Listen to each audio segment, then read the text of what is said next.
ఈరోజు పేదవాడికి ఇల్లు జరగాలంటే, తెలంగాణలో పేదవాడికి న్యాయం జరగాలంటే, డబుల్ బెడ్రూమ్ ఇల్లు రావాలంటే తెలంగాణలో కూడా డబుల్ ఇంజన్ సర్కారు రావాల్సినటువంటి అవసరం ఉంది. తెలంగాణలో డబుల్ ఇంజన్ సర్కారు వస్తేనే తెలంగాణలో డబుల్ బెడ్రూమ్ ఇళ్ల నిర్మాణం జరుగుతుంది.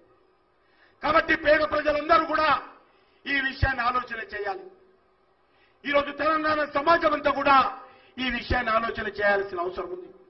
కేసీఆర్ కుటుంబానికి ఫామ్ హౌజులు ఉంటాయి. తెలంగాణలో పేదవాడికి పూరు గుడిసెలు కూడా ఉండవు. ఈరోజు మనం చేస్తా ఉన్నాను. ఈరోజు తెలంగాణలో నిజాం నవాబుల పాలన ఉన్నది. తెలంగాణలో మోసపు పాలన ఉన్నది. తెలంగాణలో అబద్దాల పాలన ఉన్నది. తెలంగాణలో పేద ప్రజల వ్యతిరేక పాలన ఉన్నది. తెలంగాణలో కల్వకుంట్ల కుటుంబం పాలన ఉన్నది. అందుకే ఈరోజు ఈ ప్రభుత్వం పోవలసినటువంటి అవసరం ఉంది. మనకు తెలుసు, దేశంలో నరేంద్ర మోడీ గారు 4 కోట్ల ఇళ్లు కట్టాం. 4 కోట్ల ఇళ్లు కట్టారు నరేంద్ర మోడీ గారు. కానీ దురదృష్టము, మన కేసీఆర్ కారణంగా తెలంగాణలో పేదవాడు ఇల్లు నోచుకోలేనటువంటి పరిస్థితి ఉంది. జర్నలిస్టులకు కూడా భాష చూపాడు. మీకు కూడా ఇల్లు కడతామని చెప్పాడు. జర్నలిస్టులు లేదు, పేదవాడికి లేదు, ఈ ఊరు లేదు, ఆ వాడ లేదు.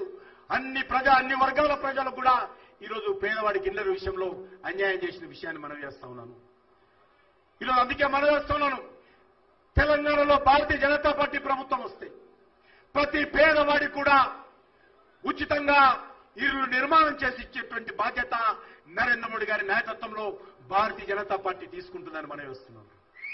అంతేకాకుండా ఈరోజు కేసీఆర్ గారు మరి ఎన్నికలు వస్తున్నాయి కాబట్టి మరి అనేక రకాలుగా ఈరోజు ప్రజలు గుర్తొస్తారు.